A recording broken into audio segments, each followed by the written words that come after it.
Okay. Okay.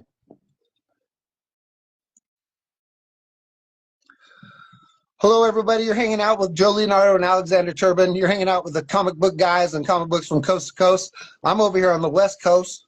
I'm hanging out with my buddy over on the East Coast, Alexander Turbin, and we have a special coast-to-coaster guest with us today, the incomparable Jaimie Barrows. Barrows? Did I get that right? You got it right the first time, my friend. Barrows. Okay. And Jaimie is one of the creators of a lot of really cool underground comics. One of them happens to be Sentinel Sam, which I happen to have a copy of right here. Really awesome looking full color comic book. He's also one of the co-contributors of the Soaked in Blood anthologies, the creator of Bad Street. And today he's showing off one of his new and more brilliant creations, as Jaimie is the sort of head creating sort of force behind the Brutal Blade of Crom. And we're looking at the second issue now, aren't we today, Jaimie? That's correct. I see you've got the first issue there. I've got the first issue, but I've got an issue in person. It exists. It exists. Yeah, I'm sure people are excited about seeing that. It's going to be really fun for everybody, especially for all the artists involved. Absolutely. Definitely. So Jaimie and I have done all sorts of anthologies together, and Crom just being the latest one. And so had you planned on a Crom 2 and a Crom 3 and like after the first one, or even before we put out the first one, were you like, let's just keep going, or is this like kind of new? I think I had planned on doing more than one from the beginning. I don't know. I still don't know how many I will do. But I always planned on doing more than one just because it's, obviously these are magazine format, 8.5 by 11, and they are an homage to my favorite comics, which are The Savage Sword of Conan. And obviously there's a ton of those issues. I don't have my sights set that high. But I always kind of had the idea that I would have several, but I didn't put a number on it. Yeah. No, it's really cool to see an independent comic book creator, coming back. And I mean, I know, we always use the word homage, and I use that word a lot myself. And I think it's kind of like, it's the best way for us to wrap our brains around how we want to be. It's like what you're really saying to the world is like, hey, it's not likely that I'm ever going to get to do a Savage Sword of Conan story. But man, I love that stuff so much that I think, the world needs more of that. And so you take it upon yourself to just do it yourself, and there's something really ambitious there. And there's something magical that takes place. And you see, that there's so many like-minded people because you get so many people involved along the project along the way. And everybody that does it, we all feel the same way. We all have that deep nostalgia for something that we love so much that you just don't really get anymore. And even beyond that, I noticed that, say with you and Alexander in particular, that the fantasy, genre seems to be where you guys really like to plant your toes. Yeah, I mean, Conan's my favorite for a reason. It's funny because you mentioned Sentinel Sam, and that's kind of my main solo character, but that's kind of not the fantasy direction. But then when I started in on Crom, and especially when I started getting the band back together to do this issue, the second issue, I really got into the barbarian vibes. Not only did this grow into there's going to be a third issue coming soon, so there's even more art coming, but I started getting. I wanted to do a female-led barbarian magazine comic anthology, so I'm going to do that next year. So I've been drawing for that, and then I started working on this project for Alex's Random Access anthologies, and that's kind of like a sci-fi barbarian type of thing. So I just been in mode for several months now, actually. Would you say the cosmic thing is one of your favorite sort of story components to visit, because I noticed that seems to play a theme in your stuff quite a bit, the bigger universe and the understanding of the humanity of things and the bigger scale of the, of life or whatever and that kind of thing. Yeah, for sure. I like it there's a couple reasons. Yes, I like the grandiose stuff. Trying to explore concepts of meaning and purpose and all that sort of thing. But also, I like the kind of like an infinite canvas, and that's kind of, Sentinel Sam was originally conceived not really as this sort of thoughtful comic. It was really conceived as an excuse for me to draw whatever I wanted, because all that has to happen is Sam finds a planet with that thing. If I feel like drawing barbarians, if I feel like drawing dinosaurs, he lands on a dinosaur planet. If I feel like drawing goo monsters, he lands on a goo monster planet. Now, when I actually started making Sentinel Sam comics, it didn't really go in that direction, but I do still have that in mind for the future. But instead, while I'm working on this kind of 3-issue arc of Sam, third issue will be, I'll start on that soon, I kind of took these divergent paths, and one of them was doing Crom, and it ended up being sort of like the thing that probably, of all the stuff that I do, these probably get the most eyes on them and attract the most attention. Yeah, Crom's really interesting because, I mean, you have a certain amount of name brand, with a character that is public domain or whatever, you know what I mean?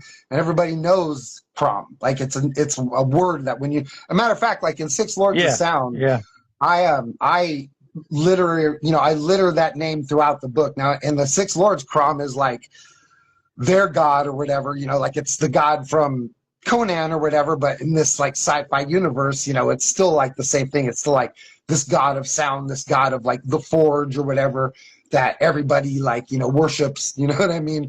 So like, there's like a certain amount of mystique, like just tagged along with that name alone. So just by getting, the rights to use something like that is very helpful as far as like pushing brand awareness or getting people to like put eyes on it.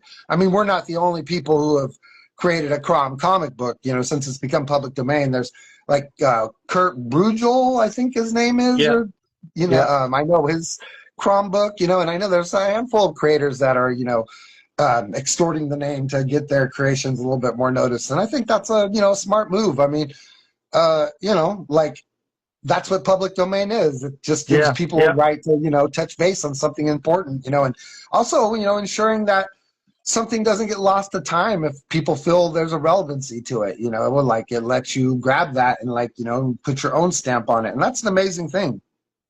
Yeah, I think it's a great, go ahead, Alex.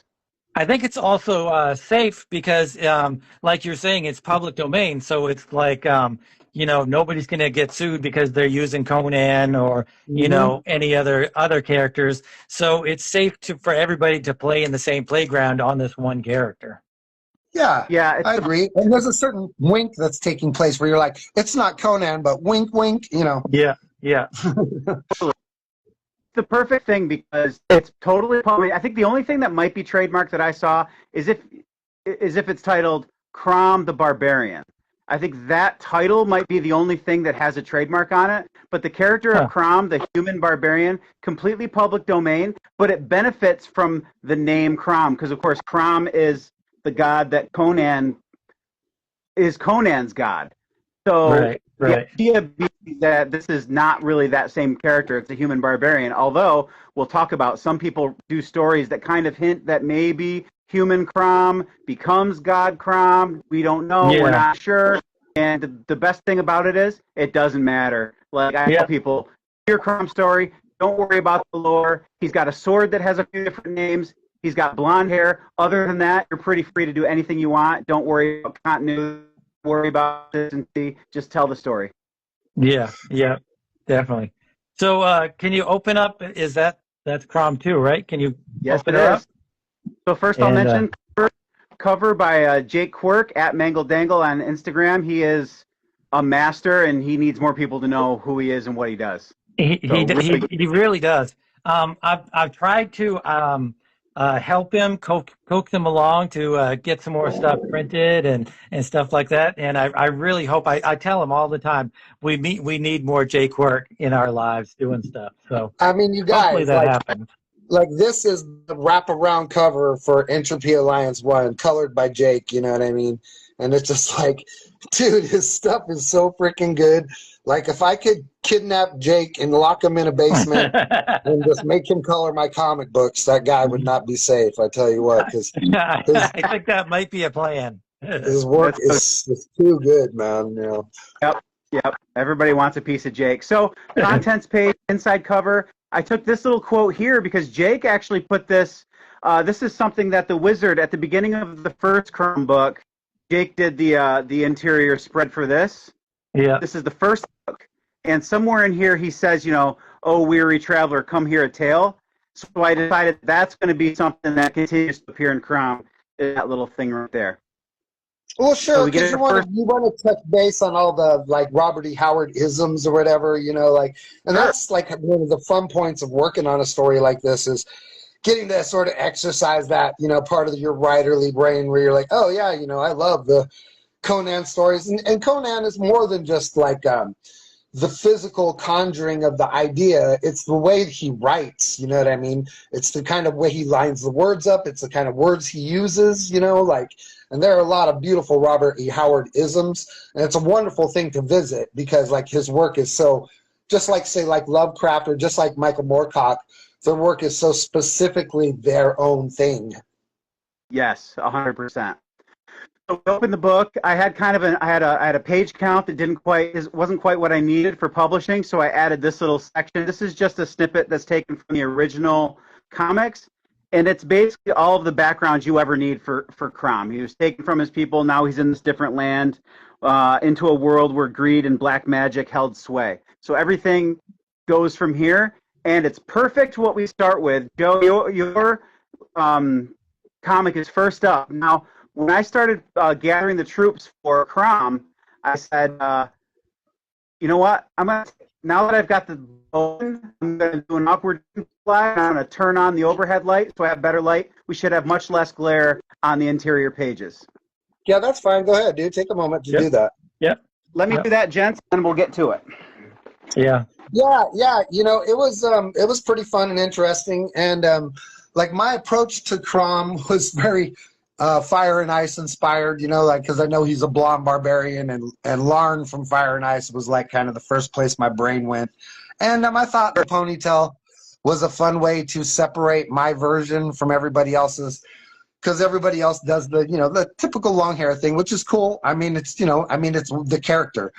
But in all honesty, like I'm working on a version that has no ponytail. I might be revealing this sometime very soon here. But I just did the whole Fire and Ice ponytail thing, thinking, you know, because like I'm such a huge fan of that particular work. And really, my version of the story is not too, you know, I mean, it's essentially the scene with the dogs, only with the dogs exchanged out for apes, you know, like. Right. It was perfect, though, because one of the things that happened was when I got everybody together to start doing art for this, I had additional people reach out and want to be involved, and that's when the idea of doing 2 issues came into sort of plan. But another thing that I told people was, you know, I have a deadline, but I kind of want to see everybody's contribution where I lay everything out, because if any themes or aesthetics emerge from it, I want to have the books make sense. And one of the first things was that you're telling the story with a younger Crom, so it's the perfect place to start a book coming right off of this into a young Crom, and it makes sense with that transition, and also it makes sense with something that happens at the end of this book, and we'll get to that when we get to it. Right. Yeah. That's cool. Well, you know, I mean, it was a fun piece to work on. We don't have to spend too much time looking at my nonsense, you know, like there's a lot of other artists that, you know, would like to get featured.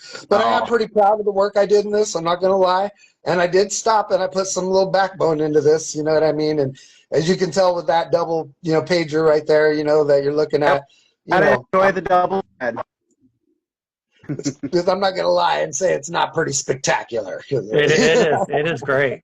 No. Yeah. You did But a lot of good, really good forms, really good anatomy. Like just little things like this. It's such a good sort of angle. It's a unique sort of like ground level shot at a figure moving into the background. You don't see that very often. I was really impressed.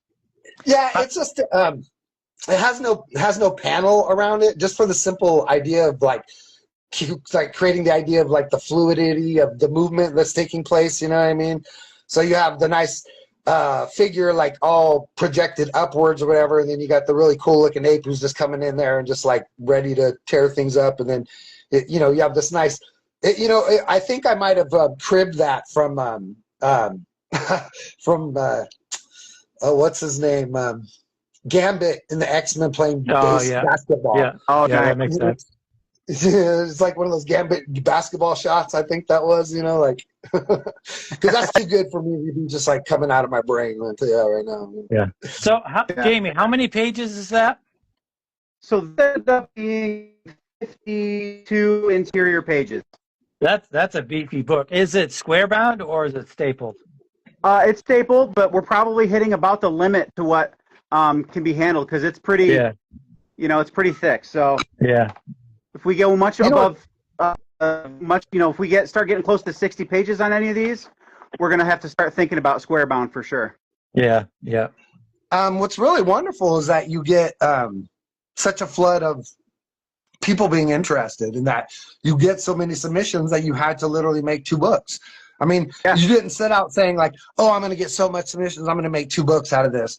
But I know that you had sort of kept that in the back of your brain as like a possibility of what could take place, which was wise, clearly, because you Yep. definitely did get like such a huge amount of like submission work from people that you did end up getting 2 books out of it, and you got 2 books worth of material simultaneously. Now, obviously, you cannot produce 2 books at the same time. However, it is still a pretty, gratifying experience to have so many people interested in your idea, and so many people wanting to get involved. But I think that's a trademark of like the really like excellent work that went into the very first Crom issue. Yeah, people seem to really like attach to that one. It's probably the thing that I've done that's sold most and had gotten the most out of it. Like, people were just interested. They want to play in the Land of Barbarians. This was really a good opportunity for most people to do that. And yeah, I didn't necessarily have it planned to do a double release with this one coming out on Monday and then the next one coming out in the fall. But there was just so much art contributed. I'm like, that's the way we're going to roll. And the other book is just as long. They're both low 50s. So it's going to be between this issue, the first issue, and the issue that's coming along, there's going to be a lot of Crom for everybody. That's amazing.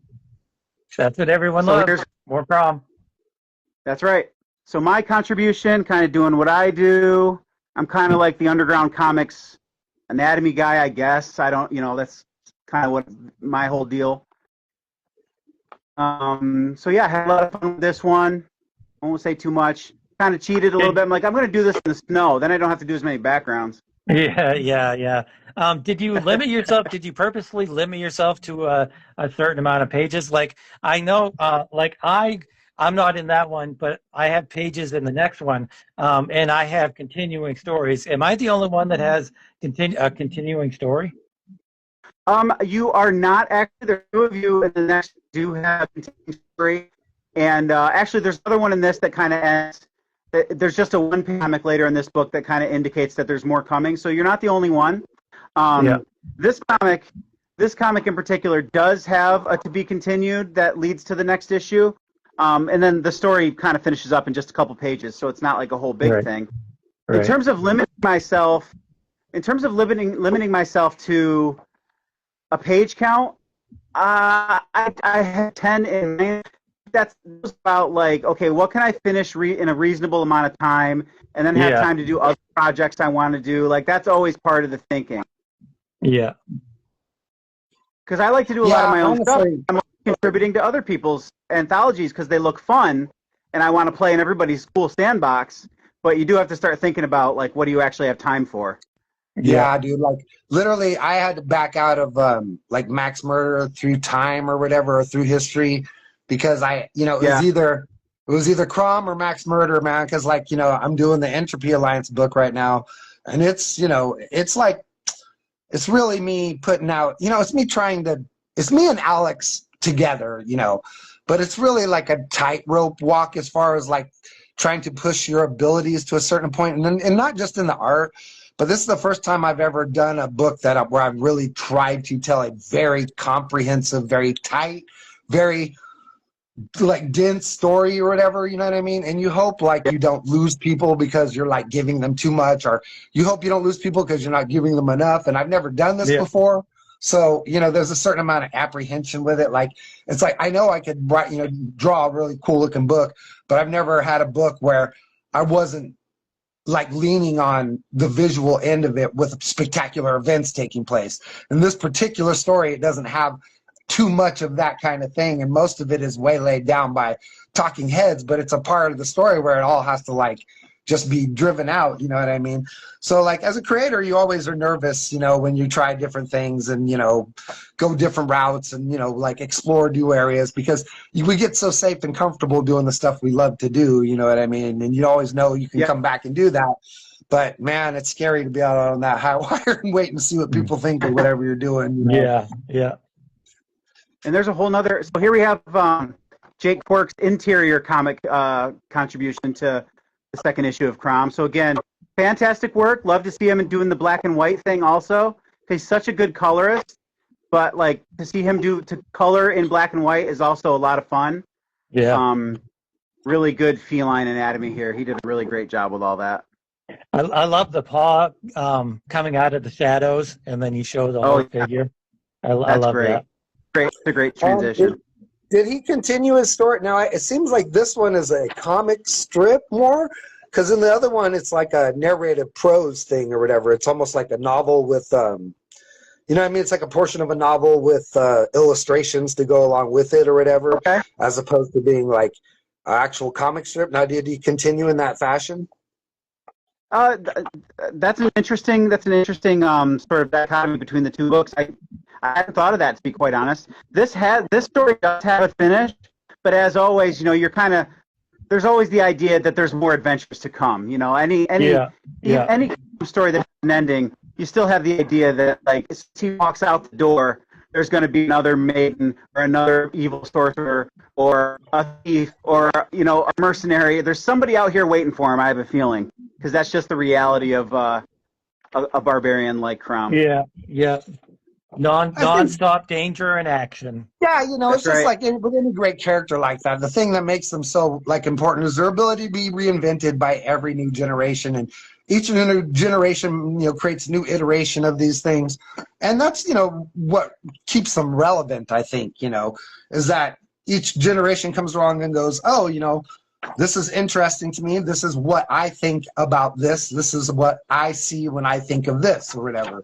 And it's really brilliant because, like, even though it's all the same stuff, you know, just like with any great comic book story, it's that potential of the next great adventure, you know. Right, absolutely. Next comic we have by Matt Chi, and it wouldn't be a Matt Chi comic if something wasn't getting beheaded. Yeah. And that's a perfect thing, because you're just like, and you always want to see like each new artist take on the idea, you know what I mean? Because everybody has a, you know, just like, even though it's the same thing, it's going to be a blonde-haired muscle guy with a sword. Everybody's version is their own version, you know what I mean? Each one is different. Each one has a different style of adventures, you know. It's super cool to see everybody's iterations of the thing and how sometimes vastly different they all are from one another. 100%. So like I said, this one's Matt Chi. He's another sort of, now he's fighting his flowers a little bit in the Indian underground scene. The guy has multiple series of comics with multiple issues, and he does anthologies nonstop. He does nothing but make comics, and now he's in with the Power Pulp guys, so he's getting a little attention, and I think that if there's anybody who deserves it, it's Matt Chi. His comic in this book is pretty great. There's a little bit of a lighter vibe. I wouldn't call it comedy, but there are some lighter, funny moments, and so again, it just gives a little bit of a nice you know, sort of a subtle change of pace to what we're used to seeing. I think that's appropriate. You know what I mean? Because just like in anything, there's always room for that stuff when it's done properly. I mean, I always enjoyed the thief character in Conan the Destroyer. You know. Yeah, I mean, he's still chopping up monsters, but there are just some lighter moments. So I thought it was just a really interesting piece that he provided for this. I think everybody needs a little bit more comedy in their indie comics. Really. Wouldn't be that Chi comic without a moment like that. Yeah, so he did as everybody did. And then we come to Alan Robinson, and he's a guy who, again, we all know, we've all worked with. He is just dedicated to what he does, and he really filled the pages with his Crom comic time. I have to say, like, out of a lot of the artists that, you know, contribute to the different things, I want to say Alan is one of the guys who's been he works hard, and he's really been improving a lot lately. You know what I mean? Yep. Like, I think Yeah. I've watched him go from like a 4 to like a 8. You know what I mean? In a pretty quick, amount of time. And I really appreciate the denseness of his storytelling. And I know he likes to always sort of like wrap his story around like sexy females or whatever, kind of whatever. I mean, that's his favorite thing to draw, I think, because most of his lead characters are females, So it's cool to see him stretch his boundaries and do something like Crom, you know what I mean? Because you don't really see him attacking the male physique that much in his art, unless it's like some dude getting beat up by a girl, That's usually the case. Yep, and probably they deserve it. But another thing that he did a lot in his art in this book was he's got a lot of his background. He's playing with screen tones, and I just thought that was kind of an interesting thing to see. A lot of the background. I've been seeing a lot of that. Yeah, there's been a lot of that in his Tory stuff recently. Like I was looking at his Tory pages that he's putting up on the Instagram, and was noticing that he is like really adding some flavor with the zipatones to his work recently. Yep, really gives a lot of depth to the backgrounds, and like I said, he just filled the pages with artwork and line work, and so it's really interesting actually. And I like the transition. Like sometimes I like things to flow, but I really like the transition from like Matt Chee's like super tight cleanliness to like the fuller sort of more filled pages of Alan's work. It's just kind of a fun transition to me. I think that's a good place to put it too. It's a little bit of a palate cleanser or whatever right there, you know what I mean? Where you're just like maybe getting ready to head towards the back part of the book, and you have this cool little dense section right there in the middle. Yep, I think it was a good transition. And right before Matt Chee's work was Jake's work, which is also very clean. And it's absolutely fantastic. It's absolutely fantastic. But again, it's nice to get that sort of change, so you see the whole spectrum in one book, which is one of also the strengths of Crom and a lot of these underground anthologies. And Matt Che, also the creator of One Armed Justice, if I'm not mistaken. Correct. And Alexander Quirk, the creator of Skinner. Jake Quirk, yep, Skinner. Yep, Jake Quirk, Skinner, Matt Che, Armed Justice, and the Soaked in Blood universe over at JK. Yeah, those are both really great outlaw, like underground stories that if you guys are interested, you can definitely see those adventures in Soaked in Blood from Nathaniel JK and JK Papers, which is another really wonderful anthology comic that we all have done and all put material into it one time or another. Go ahead. He does great with Crom. I just wanted to touch base on some of the other creations that these artists had worked on. Absolutely. So here we have a one-pager. This is a personal friend of mine. His name's Claude Willis, at Willis Creative on Instagram. Just a one-pager. He kind of did a little tease for it in the first issue. Sometimes I got to throw a lasso around him, rope in and pull him in, doing comic projects. Really, really super fundamentally solid artist. Like he can just create really good forms. Great stuff. Really good sort of cool style. He did the pinup in the back of this one, didn't he? I think this is he said is that kind of right there? Yep, that's the one. That's kind of a tease to this. And he left it open. I'll give it away here. He left it open, which means he's got to do next year's Crom too. So he put the pressure on himself for that. Yeah. So we finish up the last story in the book. It's kind of a monster. It's from Grimmett Ripper, and he went to town on this. It's incredible. That's awesome. Again, it's full. It's a little looser. It's very underground style, but the pages are packed with line work and inking. And I don't want to give too much of the story away, but I was going to say that just makes it heck an outlaw. You know what I mean? When it's just like covered with ink like that. Yeah. He did great. The guy's done like 50 pages of Torchbearer. Told him you need to get that into a book, man. We're always trying to get these guys to do that. Like me and Alex are always just hitting at these 2-page guys to be like, come on, man. If you did 2 pages, do another 2 pages, do another 2 pages, and make all the pages line up. You know what I mean? Then we could take it and put it into a bigger anthology thing. So if you're doing 2 pages, there's no reason why. You just start approaching it like a weekly strip that's supposed to line up. Is what I'm like Yeah. wanting to inspire these guys to do, because a lot of people are more comfortable just doing a 1-page comic or a 2-page comic, and God bless them, there's nothing wrong with that. I think it's Yeah, I more was so difficult happy doing that he two did. pages. You Yeah, might be yeah, right. so we have a little pin up here. This was Alex working with Steven Rexseidler. Yeah, So That's amazing. I love that yeah, shot. he's awesome. That dude's awesome. Steven, Alex, you'll have a comic in issue 3, which is going to come in the fall, and Steven did a full comic for that one too. So I like that Awesome. Alex just kind of forgot to send me his comic for this issue, actually. But I thought actually, I had. it I worked. really thought I had. It's okay. It works for a couple of reasons. For starters, it's nice to kind of tease you and Steven here, and then have you both have a comic in the next one. And also, the third issue is most of the newcomers. You know, I know you joined us for this issue, and Grimothy Ripper joined us for this issue. But we got some other newcomers to Crom next one, so it was nice actually to have me and Alex in the third issue also kind of carrying some over. So I liked that crossover. Yeah, I mean, And then just really exciting stuff. And I've seen Alex's Crom story, and it's really awesome. So people got a lot to look forward to in that next thing. I've seen what's his name, Rex Seidler? Say that again. yeah. Steven Rexseidler or Rex Steven Rex Seidler. His Rex story Seidler. looks fantastic too. You're not going to see too many Crom stories with a 4-wheel drive Lamborghini in it. But he is like a ballsy artist, you know, like the really cool looking stuff. Background art was actually here I'll turn so people can see it. It was a collab illustration. I met Kurt Bruegel. You mentioned him earlier. He's kind of like the main Crom guy. Yeah, he's obsessed with Crom, and Crom seems to be his bread and butter. Yeah. He has. I mean, I put his websites right here. He does the Crom the Barbarian website, so he's definitely the Crom guy. And I met him at Indie Comics Creator Con in Hartford, New Haven this past year.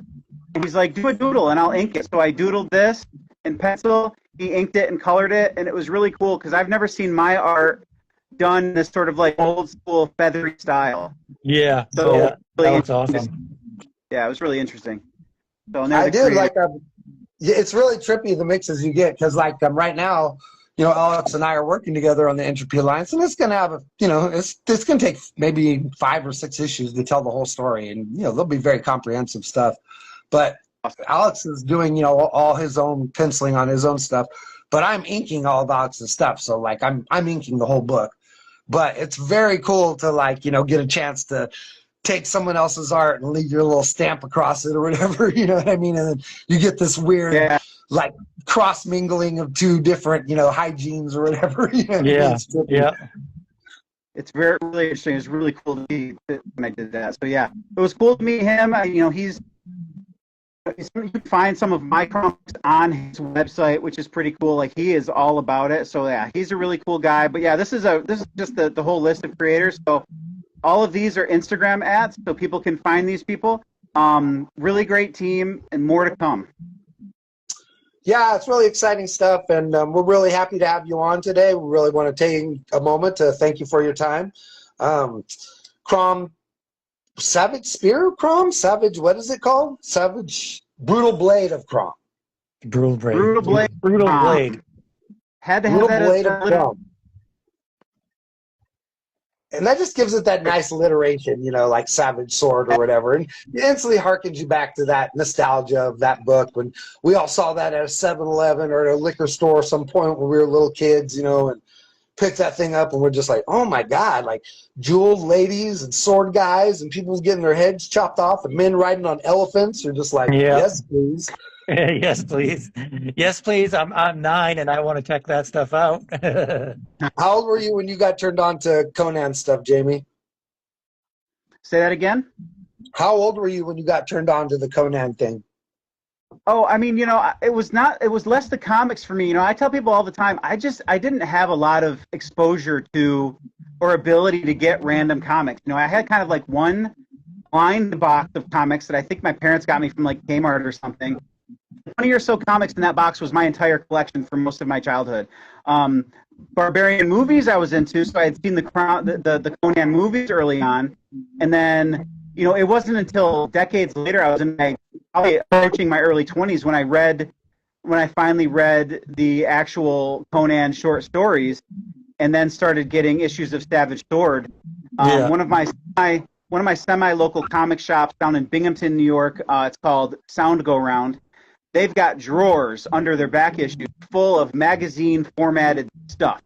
They've got Savage Swords. They've got Mad magazines. They've got 2000 ADs. That's They've got awesome. heavy metals. They've got just way too much to handle. I've limited myself to pretty much just the Savage Swords. So, every once in a while when there's nothing else to grab or nothing else catching my eye, I'll open up those drawers and find an issue I don't have. That's amazing. When I was a kid, me and my friends, we went on this like huge adventure to go see Conan the Barbarian in a theater. And everywhere we went, it was a rated R movie. And at the time, it had this mystique of being like almost X-rated because like some of the naked girl scenes and the violence and the horses rolling over on everything. It was a big like thing about the animal cruelty in it or whatever, because Schwarzenegger punches that camel. And I remember like we had to like ride the bus like all day to like 7 different movie theaters trying to find someone that would buy a ticket for us or trying to find someone lame enough to let us in, you know what I mean? Even though we were little kids or whatever. It was really quite the epic adventure unto itself.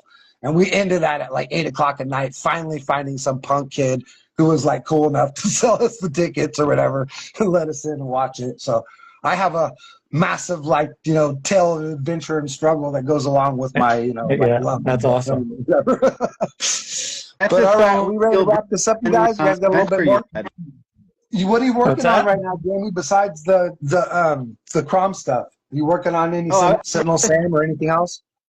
Sure. Well, first of all, I said that your Conan adventure is something right out of a Spielberg movie. Yeah, Real, that's what I was thinking. Totally is. Like if I was to give you all the details, it's like such a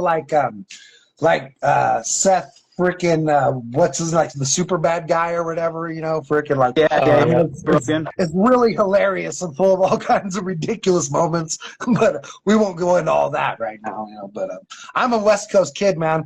Like we skated and rode buses everywhere, and like I always had like a bunch of adventures like that when I was a kid. I'm out in the middle of nowhere, so I didn't, but we'd go walk the woods and explore the creek. But now I'm what the kayfabe guys would call Lord Fauntleroy.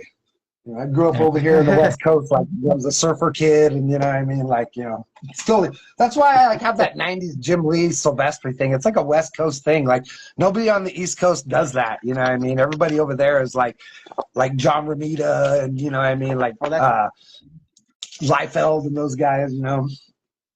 Who's your favorite artist, Jaimie? I mean, it was hard for me. Again, like my current favorites are probably like, it's not exactly outside the box. I like Simonson. I like Mignola. My stuff doesn't necessarily look like theirs. I think my stuff tends to look like more. Sure. I think when I was a kid, again, I had my very limited comics collection, and for some reason, when I was a kid, I didn't draw a lot of connection between what I was looking at and the person who drew it.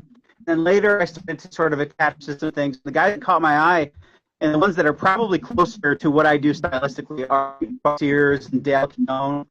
That kind of was probably like a bigger influence on how I draw. But in terms of who I would say is my favorite, it would be the ones that I mentioned earlier, Simonson and Mignola. I can definitely see it. Well, like Walter Simonson is also one of Alex's big ones, and I definitely see that in both of guys' work. Yeah. Yeah, I think he's at the same time really well respected, but also somehow a little bit maybe overlooked and underappreciated. Yeah, it just depends on where you put him. Like it just, you could put him on something and he could be totally just like, who's this guy? I mean, Barry Windsor Smith has that sort of thing too. Like you put him on the right thing and he'll stun your brain. He'll just be like, who could draw this good? And then you can put him on something else. Like I mean, how many people have seen Barry Windsor Smith drawing Wildcats? Like it's not very inspiring stuff, you know what I mean? But if you look at anything else he's ever done in his life, it's outrageous, you know what I mean? So, there's always like I remember seeing like Walter Simonson drawing Cyberforce Zero and thinking like this is not his thing at all, because normally his work is spectacular. Sounds like he signed on the dotted line and then did it. Yeah, I'll tell you what. What really lofts Simonson up for me too is the fact that I met him at a signing at a very small comic show in the area, and he's just the warmest, nicest guy you could possibly meet. Like, I was prepared to step up to the table. Hello, Mr. Simonson. Thank you very much. I appreciate your work. Thanks. Have a good day.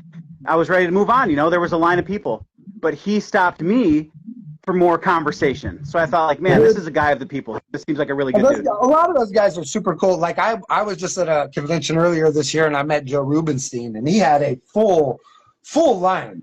And I didn't even get in line. Like, I just walked up to him with my portfolio and was like, hey, when you get a minute, would you mind looking at this? And he just kind of brushed me off for a second, and he goes, well, can I see him real fast? You know, and I showed him some stuff real quick, and he was like, wait for me. And then, like, he signed the dude's thing he was doing, and then he made like 30 people just sit there and wait while he spent 20 minutes going over my work intimately, you know what I mean? And telling me stories about working with Frank Miller and stuff, and telling me stories about working with Al Simonson and stuff. And just like, what is this guy doing? I was like, can I buy you lunch or whatever? Yeah. And he's like, no, dude. He goes, but you could just buy a print or something from me. And so I bought a little piece from him. I was like hoping I'd buy him lunch and hang out with him for the rest of the night. You know what I mean? And, you know, get a leg up on that ladder, like, you know, get Joe Rubenstein on my side. But it was heck funny because, like, I had recorded some of the conversation, and I put it up on Instagram, and I instantly had, like, it got like 7,000 views on Reels or something like that. And it was funny because, like, after my normal view on Reels is like 200 or 400 or something like that. Maybe you might get 1,000 if it's really good. And then, like, Instagram was like, this got 7,000 views. You should put more videos like this up. No kidding. No kidding. I was getting a storied, you know, freaking veteran from 20 years of industry to give me a glowing review like once a week, and I'll just pop that up. You know, no worries. Yeah, no problem. So easy to come by. But it's surprising how warm and wonderful a lot of those guys, you would think that would be pretty uptight are, you know, and it's pretty awesome to see that stuff. And even more amazing when you get to experience it firsthand like that. Yeah. It balances out the ones that, you know, you bring your portfolio to them and they make you cry. So it balances that out.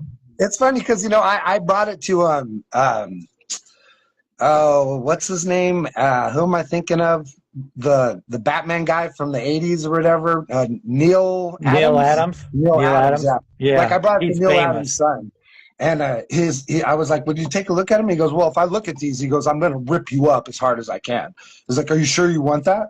And I was like, yeah, man, you know, go ahead, like, tear me up. He goes, you know, my dad is Neil Adams. He goes, I'm gonna rip you up. And I was like, yeah. And then he gets him, and he just starts coughing. He was like, oh, okay, like, oh, these are pretty good, you know, like, it's like, yeah. But it's always gratifying to hear that from someone. Critic. Yeah, you know, so I was kind of expecting his son to, like, jovially, like, you know, decimate my work, but he didn't. He just told me I was awesome and, you know, to move on. So I was pretty grateful because I don't really do that stuff a lot. I don't really go to the things a lot, you know. So it's pretty, like, you know, gratifying to you know, find a couple of big timers to show your stuff to and have them both be like, oh yeah, I signed you off. You're good, dude. Like, yeah. I never say that myself, but it's nice to hear it from someone else. Right. So I'm showing what I'm currently working on is this Cyber Zerker, doing this for Alex's random access anthology. Are you going to put that all into one book too? Oh yeah, I'm well on my way to 20 pages. This is definitely going to be its own book. That's awesome. Nice. That's rad. That's really what I want random access to be. I want people to, you know, maybe start it, do a few pages, and then, you know, if it keeps rolling on, then they put it into a bigger thing. Or if they, you know, consider it something that they don't want to continue on, then, you know, start something new, start something else. I really want random access to be like somewhere where people can just experiment and do whatever they want. Yeah, this, you know, I didn't intend, you know, when you sort of like, hey, everyone want to do anything for random access? I was like, yeah. And I was like, so I came up with this idea. The name came to me first. I didn't even have an idea. And just Cyber Zerker sounds cool. So then I had to create the character. And I was just going to do like a couple pages, have a little fun. And then it just like grew. It just kind of like, it all flowed out of me so easy that I'm 10 pages in now. I've sent you 7.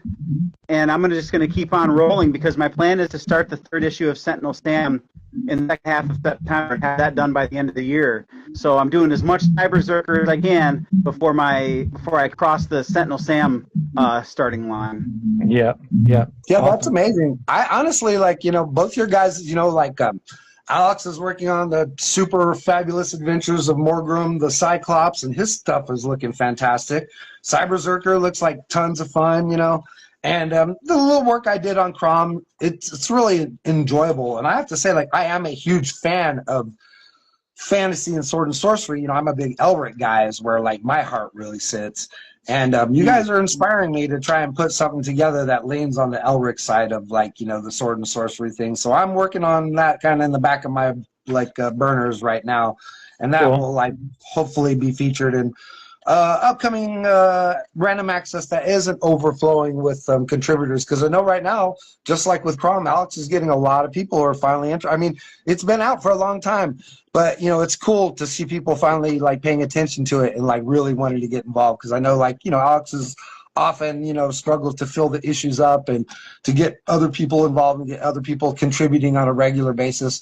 And it's really exciting to hear about something like Cyberzerker, and we know that we're going to get a story that's going to go on for a minute or two, as far as like 4 or 5 pages at a time in random access, and that can eventually be compiled into a bigger thing, and then going forward it may compile into many issues. And it's another really fabulous like cosmic fantasy sword and sorcery idea, and it's it's really awesome to be on the ground floor and watch these things come together. Yeah, Absolutely. Well, some of the problem obviously is that each artist has their own timetable and schedules and lives, and nobody's making comics if they're in random access. Nobody's already published for any real publisher or anything like that. So everybody has their own day jobs and they have their own lives and stuff. So some people only can do 1 or 2 pages a month, or 3 or 4 pages a month. So I just try to work around people's schedules as best I can, because I totally understand. Yeah, that's the exciting thing, is to see so many people like really stepping forward and trying to get involved, because just like you say, it is hard for people to do work. And I mean, and we have a lot of contributors doing amazing work, even if it's just a page or 2 at a time. It's really fun to see stuff like Roscoe and Kitty like compiling up as he does more and more of them. I know he's got to have 8 or 9 of those strips done by now, you know what I mean, that I've been seeing him contribute. And over time that could be compiled into a full issue of content. Even if it isn't stories that string together simultaneously, people who enjoy it will still enjoy it for the single iterations of whatever it is that it is, you know what I mean, just like they did with Peanuts, or just like they do with Calvin and Hobbes, or anything like that. Yeah. All right, so we should probably start wrapping it up. I just want to take a moment to say this is what I'm working on right now, and this is a few pages of Entropy Alliance, and this is Alexander and I together. This is Alexander Turbin's original character, Dr. Entropy, and this is our homage, as I was just saying earlier, the way we describe our great nostalgia we have for something that we want to take part in. I will never get to draw epic end of the universe DC Comics frickin' saga, but I can write my own and create my own characters and do my own version of that kind of story. And that's exactly what's happening over at Entropy Alliance.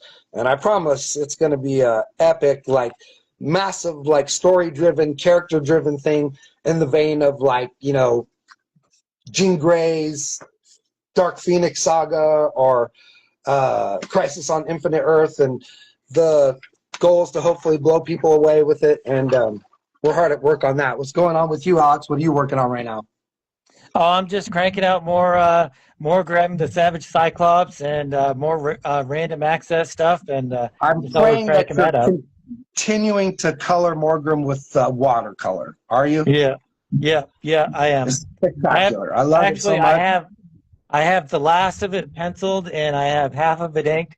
So I'm going to start coloring pretty soon here. Well, hopefully you got your Entropy Alliance pages lined up too, because we're just waiting for your last couple of pages to finish it up too. I do. But yeah, that's what I love to hear. That's what this is all about. Let's get into that. I mean, I have to say, Morgrim 1 is still, in my opinion, it might be your best work, and just as far as the full-on collaboration of creating a very comprehensive comic that does a wonderful job of telling the story, looks fantastic, and gets you really excited about future stories with the character. Thank you. And all right, you guys. yep. Go ahead. Call it. No, let's Okay. call it. All right, you guys, we're wrapping it up here, and we've been Comic Books from Coast to Coast. I'm Joe Leonardo. I'm hanging out with my buddies Jaimie Barrows and Alexander Turbin, a couple of East Coast guys over there, and we're covering all the comics in between. So I'm glad you guys hung out with us today. If you like the show, please hit the like button, drop Alexander Turbin a follow.